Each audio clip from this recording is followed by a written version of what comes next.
Classic cut from the Space Jam soundtrack. And what better way to introduce the sporting showdown that we have been waiting all year for?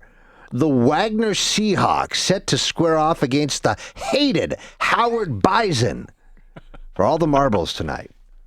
You're probably thinking, the Wagner what? The Howard who? Well, don't be alarmed if you don't recognize the names. You aren't alone. But still, that hasn't stopped many of you out there in CHED Nation from filling out your March Madness bracket. To talk a little bit about what I'm calling March Madness 101, joined now by Avry Lewis-McDougall, sports writer and master of all sports things. I try, Courtney. I try, buddy.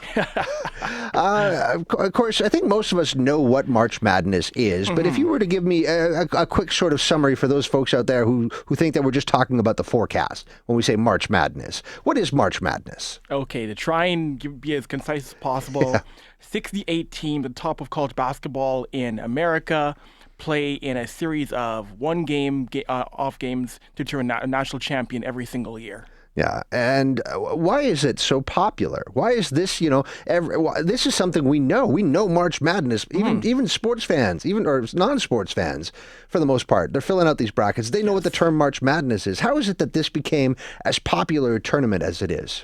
I think one thing is that it had really good marketing behind it for many years, and a lot of the greatest players in basketball have played in March Madness, be it guys like Larry Bird, Michael Jordan, Steph Curry played in it before. But also, too, the fact it's so unpredictable because it is a win or go home thing. There's no tomorrow. It's not a best of 3. It's not a best of 5. It's you win, you move on, keep moving on. And that leads to the ability of, say, prestigious schools like, say, a Duke, a North Carolina, possibly losing to a smaller school if they have one off game. And it's, as I was mentioning, it's really even big with non-sports fans because I think in the U.S. they estimate about 56 million people. You're talking 1 in 6 Americans filling out a bracket every single year. And not 1 in 6 Americans, I think it's safe to say, is a college basketball fan. That's probably an overestimation. Is the bracket the reason why non-sports fans flock to it? Because it's such an easy thing to do? It really is, yeah. And it dominates office pools. It's so accessible. Anybody can take part. There's no barrier to entry for the most part. And it's funny, like I mentioned, how it's the one-off format. Some people might just go, I like this team's colors. I like this team's mascot. And they end up winning because, for example, they might pick a Drake who goes in and goes to the Elite Eight. Or they might pick a Howard or a smaller school just off, the mascot, the colors, and they end up winning the bracket over somebody who sits down every year and watches every single conference game or tournament game. Yeah, that's right. Because, in essence, it is the playing field is level, right? Because I think I was looking this up, and the odds of a perfect bracket to get all the games right on a March Madness bracket is 1 in 9 quintillion, or more specifically, 1 in 9 million trillion. Wow. Yeah. Have you ever come close?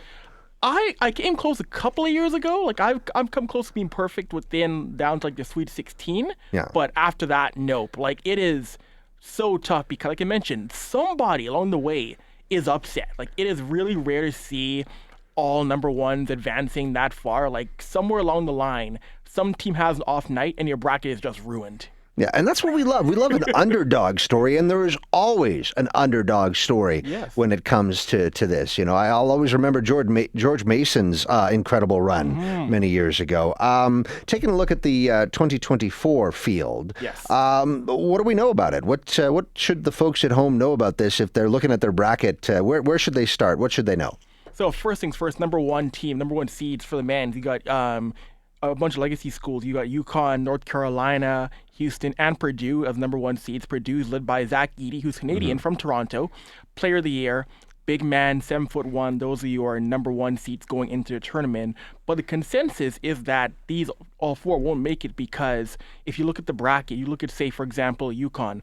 They've got a very tough bracket in what's the Eastern region, and they also have to go through against teams they played last year in the Final Four. Possibly teams like Florida Atlantic, teams like San Diego State. So their road getting back is going to be very hard because San Diego State and Florida Atlantic, for the most part, have the same rosters as last year. It hasn't been too much turnover for those teams. But also, if you're looking at teams to possibly go far and be those Cinderella stories, I mentioned them earlier. A school like Drake, number 10 seed in their region, they're playing Washington State. And Drake, they were a school in which over the past decade or so, they were not that good. They were, 7, 8 wins here and there. They brought in a new coach, and they've had 325 wins over the past 5 years. They've been a sleeper team when it comes to Division I schools, racking up the wins. So if you want a team to follow as your possible upset school, I would say Rockwood Drake. Okay, there you go. Well, it would make sense, right? Because the 10th seed, they started from the bottom, and Now they're here. Now they're here. In terms of the rankings, every year there's always some controversy. Did someone get a ranking they didn't deserve? Ooh, that he didn't deserve. I think honestly, I mentioned Purdue. That's the one thing people have been wondering because Purdue lost in semifinal of the Big 12 tournament, and they lost last year in the first round. They were only the second number 1 seed to lose to a number 16 seed. So people are looking at Purdue and thinking, ooh, I don't know if they deserve that because they lost last year, they lost in the Big 12 tournament. People are looking at them as a pretender, and they shouldn't get the number 1 seed. But we'll see here in 2024.